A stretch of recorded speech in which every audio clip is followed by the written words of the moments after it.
পৃথিবীর সবচেয়ে ভয়ঙ্কর আর রহস্য ঘেরা জায়গাটা লুকিয়ে আছে প্রশান্ত মহাসাগরের এক কর্নারে, ফিলিপাইনের ঠিক পূর্ব পাশে, যেটা মানুষ চেনে মারিয়ানা ট্রেঞ্চ নামে। কিন্তু এই জায়গাটা আসলে একটা অতল রহস্যময় গহ্বর, যেখানে নামা মানে অন্ধকারে হারিয়ে যাওয়া। প্রায় 11,000 মিটার গভীরে, যেখানে সূর্যের আলোর একটা রশ্মিও পৌঁছাতে পারে না। এমনকি সেখানে নেমে গেলে মনে হবে চারপাশ থেকে অজস্র দৈত্য আপনার শরীরটাকে থেতলে দিতে চাইছে। এই গহ্বরে ঢোকার সাহস খুব কম জাতি দেখিয়েছে, কিন্তু সম্প্রতি এক দেশ যেন অন্য সব হিসেব ছুঁড়ে ফেলে ঝাঁপিয়ে পড়েছে এই দুনিয়ার গভীরে। হ্যাঁ, চীন।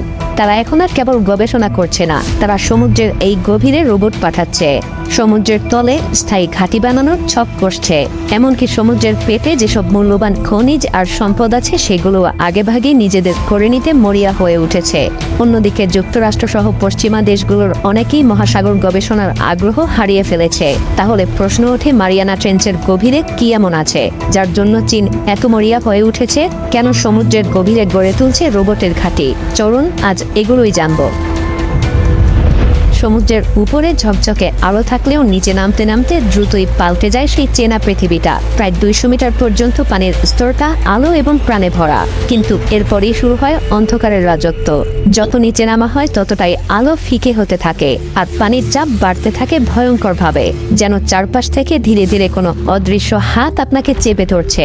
1 কিলোমিটার নিচে পৌঁছাতেই সূর্যের আলো পুরোপুরিভাবে হারিয়ে যায়, আর সেখান থেকেই শুরু হয় এক অদ্ভুত জগৎ, যেখানে প্রাণীরা নিজেদের শরীর থেকেই আলো জ্বালিয়ে শিকার খুঁজে বেড়ায়। আরো নিচে গেলে শুরু হয় আরো এক নতুন স্তর, যেখানে কিছু অদ্ভুত জীব, যেমন লম্বা বাহুর স্কুইড বা ফুলে ওঠা মাছ, অতিমাত্রার চাপ আর অন্ধকারের মধ্যে দিব্যি বেঁচে থাকে। প্রায় 4000 মিটার নিচে শুরু হয় অ্যাবিস অঞ্চল, যেখানে চির অন্ধকারে সমুদ্রতল পুরো পলিমাটিতে ঢাকা পড়ে আছে। দেখলে মনে হবে এটা এক বিরান মরুভূমি, কিন্তু এই পলিমাটির নিচে লুকিয়ে আছে কোটি কোটি বছরের ইতিহাস। উপরের দিক থেকে ধীরে ধীরে যে মৃত প্লাঙ্কটন, মাছ বা ধুলোকণা পড়ে, তাদের তৈরি স্তরকে বলে মেরিন স্নো। এই কার্বন সমৃদ্ধ স্তর সমুদ্রের নিচে তৈরি করেছে এক বিশাল গোপন ভান্ডার। কিন্তু তবুও খাদ্যের অভাবে এখানে খুবই কম প্রাণী টিকতে পারে। তবে মাঝে মাঝে এখানে নামে এক দুর্লভ অতিথি, যেমন যদি কোনো তিমি মাছ মারা গিয়ে সমুদ্রের তলে পড়ে, তাহলে তার শরীরের চারপাশে হঠাৎ করেই গড়ে ওঠে এক সম্পূর্ণ নতুন জগৎ, যেটা বছরের পর বছর ধরে টিকে থাকে। আর একেই বলে হোয়েল ফল। আর এরও নিচে প্রায় 6000 মিটার পেরিয়ে শুরু হয় ট্রেঞ্চের রাজত্ব। এত গভীরে পৌঁছানো মানে এমন জায়গায় নামা যেখানে চাপ সমুদ্রপৃষ্ঠের তুলনায় 600 গুণ বেশি। চ্যালেঞ্জার দ্বীপ, যেটা মারিয়ানা ট্রেঞ্চের সব থেকে গভীর জায়গা, প্রায় 11,000 মিটার নিচে, যেখানে পাওয়া গেছে কিছু অদ্ভুত বিশাল এককোষী প্রাণী আর ধবধবে সাদা চিংড়ির মতো জীব। সবচেয়ে অবাক করা ব্যাপার হলো, মাত্র 2 বারই মানুষ এই চ্যালেঞ্জার দ্বীপের তলা ছুঁয়ে আবার ফিরে এসেছে। প্রথমবার ছিল 1960 সালে, জ্যাক পিকার্ড এবং ডন ওয়ালশ নামে 2 সাহসী মানুষ এখানে পৌঁছায়। আর দ্বিতীয়বার 2012 সালে ডুব দেন বিখ্যাত ফিল্ম মেকার জেমস ক্যামেরন। এরপর ভিক্টর ভেস্কোভো নামের একজন অনুসন্ধানকারী এই গভীর জায়গায় কয়েকবার ডুব দিয়ে সেখানে পৌঁছানোর চেষ্টা করে। তবে 2020 সালে চীন ফেন ডৌজে নামের এক ডুবোযানে 3 জন মানুষকে বসিয়ে নামিয়ে দেয় মারিয়ানা ট্রেঞ্চের এই ভয়াল তলদেশে। আর তাতেই সৃষ্টি হয় এক নতুন ইতিহাস। চীনারা কিন্তু এতটুকু করেই থেমে থাকেনি, বরং আরো দ্রুত তারা আগ্রাসীভাবে নামতে শুরু করে আরো গভীরে। তৈরি করতে থাকে ছোট ছোট আকারের সামুদ্রিক ডুবোযান আর স্বয়ংক্রিয় রোবট, যেন কেউ বুঝে ওঠার আগেই তারা সাগরের নিচে গোটা এক সাম্রাজ্য করে ফেলে। ভাবা যায় 2024 সালে চীন একটা রোবট পাঠায়, যেটার আকার ছিল মাত্র একটা জুতার বক্সের মতো। সেই রোবট নিজের মতো করে তলদেশ স্ক্যান করে আবার সুস্থভাবে ফিরে আসে। এই ঘটনাই প্রমাণ করে দেয়, যেখানে আগে বিশাল এবং দামি ডুবোযান পাঠাতে হতো, সেখানে এখন এই ছোট রোবট দিয়েই সমুদ্রের গোটা তলদেশে অভিযান চালানো সম্ভব। আর তাই এখন চীন বানাচ্ছে এমন অসংখ্য স্বয়ংক্রিয় রোবট, যারা এক একজন এক এক কাজে দক্ষ। আর দল বেঁধে তারা পুরো সমুদ্রতল ঘিরে ফেলতে পারবে কম খরচে এবং নিঃশব্দে। শুধু তাই না, চীন এখন পরিকল্পনা করছে এক ভয়ঙ্কর সাহসী উদ্যোগের, এমন কিছু যা অন্য কোনো দেশ কখনো ভাবতেও সাহস পায়নি। কারণ এই অন্ধকার আর চাপাময় সমুদ্রের তলে লুকিয়ে আছে এক অমূল্য এক ভান্ডার, প্রাকৃতিক সম্পদ আর বিজ্ঞানের না বলা রহস্য।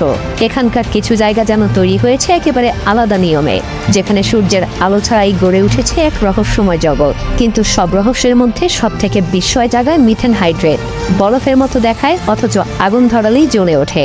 এটাকেই বলে আগুনের বরফ। বিজ্ঞানীরা ভাবছে এটা ভবিষ্যতের জ্বালানি হতে পারে, কিন্তু ভয় এখানেই। এই জমাট বাঁধা বরফ থেকে গ্যাস তুলতে গেলে যদি নিচের স্তরে বেশি নাড়াচাড়া হয় তাহলে সমুদ্রের তলদেশ ধসে পড়তে পারে, অথবা একসাথে ছুটে বেরিয়ে যেতে পারে বিপুল পরিমাণ মিথেন গ্যাস, যা শুধুমাত্র সমুদ্র না, বায়ুমণ্ডলও বিষিয়ে তুলতে পারে। আরও আছে সেই ছোট ছোট পাথরের মতো জিনিস যেগুলোর ভেতরে লুকিয়ে আছে কোটি টাকার ধাতু, যাদেরকে বলে পলিমেটাল নডিউল। এসব দিয়েই তৈরি হয় আধুনিক ব্যাটারি, ইলেকট্রিক গাড়ি আর টেকনোলজির ভবিষ্যৎ। সামনের শতাব্দীতে এসব পদার্থের চাহিদা এতটা বাড়বে যে যেসব দেশ পিছিয়ে আছে তারা তখন আরও অনেক দূরে ছিটকে পড়বে। আর তাই এখন থেকেই অনেক দেশ আর বড় বড় কোম্পানি নজর দিচ্ছে এই সমুদ্রের গভীরে, যেখানে অন্ধকারের নিচে লুকিয়ে আছে আগামীর পেট্রোল আর তেলের বিকল্প শক্তি। হ্যাঁ, দুনিয়ার এই অন্ধকার গভীর সমুদ্রটা এখন ধীরে ধীরে পরিণত হচ্ছে এক ভয়ানক আন্তর্জাতিক প্রতিযোগিতার ময়দানে। আর সেই খেলায় এখন চীন এগিয়ে যাচ্ছে ঝড়ের গতিতে। তারা এখন শুধু অনুসন্ধানে নেই, বরং তলদেশের অমূল্য সম্পদ নিজেদের নিয়ন্ত্রণে রাখতে শুরু করে দিয়েছে স্থায়ী ঘাঁটি বানানো আর অত্যাধুনিক প্রযুক্তি বসানো। এখানে শুধু নিচে নামা বা প্রবেশাধিকার পাওয়াই যথেষ্ট না, কে কতটা গভীরে গিয়ে কতটা দক্ষতা আর উপস্থিতি গড়ে তুলছে সেটাই আসল লড়াই।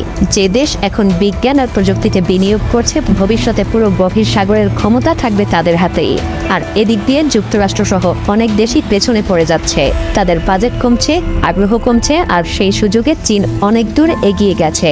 এখন বলা চলে গভীর সমুদ্রের অদৃশ্য সিংহাসনে বসার লড়াইয়ে তারাই শীর্ষে। কিন্তু এখানেই শেষ না, আধুনিক দুনিয়ার গোটা যোগাযোগ ব্যবস্থা গড়ে উঠেছে এই মহাসাগরের বুকের নিচে। তলদেশ জুড়ে ছড়িয়ে আছে lakh lakh kilometre submarine cable, যেগুলো দিয়েই চলে ইন্টারনেট, ব্যাংকের লেনদেন, এমনকি সামরিক তথ্য আদান প্রদানও। বাইরে থেকে দেখতে মজবুত মনে হলেও এই কেবলগুলো আসলে খুবই নাজুক। একটা নোঙর বা ট্রলারের জালে আটকে গেলেই কেটে যেতে পারে এই গুরুত্বপূর্ণ কেবল, থমকে যেতে পারে বিশ্ব যোগাযোগ ব্যবস্থা। আর ঠিক এখানেই চীন 2025 সালে প্রদর্শন করেছে এক ভয়াবহ প্রতিভা, কেবল মেরামতকারী নামে এক রোবট, যেটা 1000 মিটার নিচে গিয়ে তার খুঁজে বের করতে পারে, এমনকি চাইলে সেই তার নিঃশব্দে কেটেও দিতে পারে। যদিও এখনো এর কোনো প্রমাণ মেলেনি যে তারা এগুলো ইচ্ছাকৃতভাবে ব্যবহার করেছে, কিন্তু শুধু এই সম্ভাবনাই বিশ্ব শক্তিগুলোকে চমকে দিয়েছে। কারণ যদি এই গভীর তারগুলো কারো নিয়ন্ত্রণে চলে যায় তাহলে সারা বিশ্বের যোগাযোগ, ব্যবসা আর নিরাপত্তা সবকিছু মুখ থুবড়ে পড়বে। এ কারণেই গভীর সমুদ্র এখন আর শুধু গবেষণার জায়গা নয়, এটা হয়ে উঠেছে আধিপত্যের যুদ্ধক্ষেত্র। আর এই যুদ্ধে কে জিতবে তা নির্ভর করছে আজকের সিদ্ধান্তের উপর।